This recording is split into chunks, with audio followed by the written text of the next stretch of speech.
je consacre mon énergie, mon engagement et ma parole au succès de la dynamique HP 2026 pour le renouveau démocratique, pour la justice sociale, pour l'unité nationale, pour l'espérance du peuple béninois, je le jure. Le réseau Rompouet-Paul pour 2026 a tenu une table ronde ce dimanche 22 février 2026 à Abomey-Calavi. C'est une initiative qui a rassemblé plusieurs militants autour de la vision de développement de Paul Rompouet, candidat à la prochaine élection présidentielle en République du Bénin. Le président Paul Rompouet considère que ce que nous faisons sans vous, sans votre participation, est contre vous. Aujourd'hui, vous êtes donc au cœur de la démarche. Cette rencontre est la première d'une longue série de tables rondes départementales et communales qui auront pour objectif de mobiliser la jeunesse et les citoyens sur le territoire national. Chaque table ronde sera un moment d'échange, de réflexion et de construction d'actions concrètes. L'objectif de cette table ronde départementale est triple. Former et responsabiliser la jeunesse sur les enjeux économiques, sociaux et culturels de notre département et du pays. Associer les citoyens à la réflexion pour construire des propositions concrètes qui reflètent vos besoins et vos ambitions. Structurer des relais HP26 pour créer une mobilisation locale solide, capable de porter les messages et les initiatives du président Paul Rompouet dans toutes les communes et villages. La table ronde d'aujourd'hui s'articule autour de 4 axes, chacun porteur d'une vision stratégique du président Paul Rompouet. Économie et entrepreneuriat. La jeunesse doit être responsabilisée pour créer des emplois, développer l'entrepreneuriat local et faire de l'Atlantique un moteur économique pour tout le Bénin. Développement social et inclusion.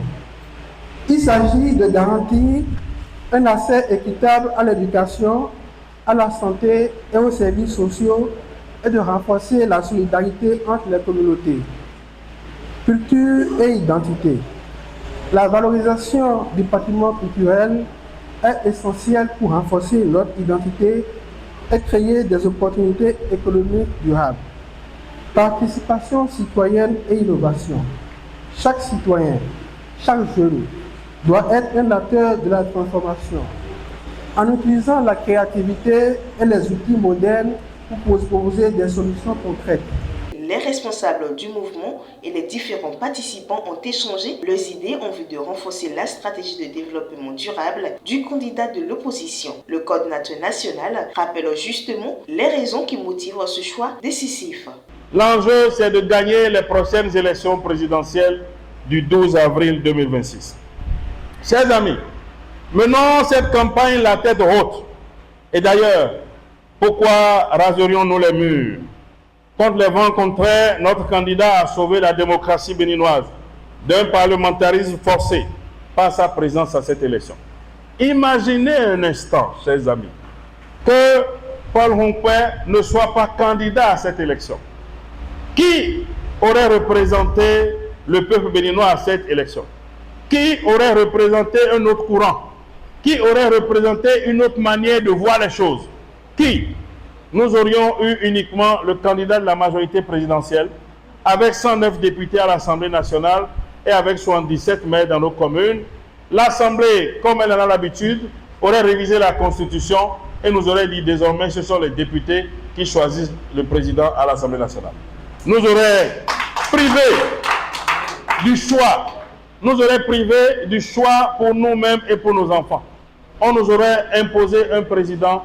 109 personnes nous auraient imposé un président au nom de 14 millions de Béninois que nous sommes. Alors, je crois que nous devons être fiers.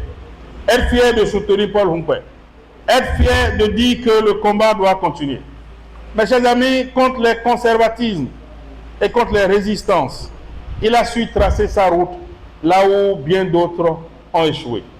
Bien d'autres ont voulu être candidats à cette élection présidentielle. Que ce soit même au sein de la majorité présidentielle, n'ont pas pu.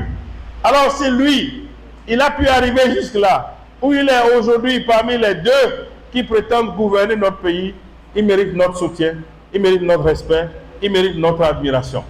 Il mérite qu'on reconnaisse qu'il a fait preuve de sagesse et d'intelligence. Comment être candidat dans un contexte quand vous n'avez pas tous les parrains qu'il faut, quand vous n'avez pas les députés et les maires, mais vous réussissez à être candidat? C'est une sagesse, c'est une intelligence. Quelqu'un comme ça, au lieu de lui jeter la pierre, il faut le soutenir. Il faut le regarder comme quelqu'un qui est à la capacité, même quand il part de zéro, de transformer les choses. Ceci est la première d'une série de séances d'échange à l'échelle départementale prévue par le RHP 26. Les militants de Paul Rompouet entendent agir pour renforcer les valeurs démocratiques au Bénin et œuvrer dans l'intérêt commun.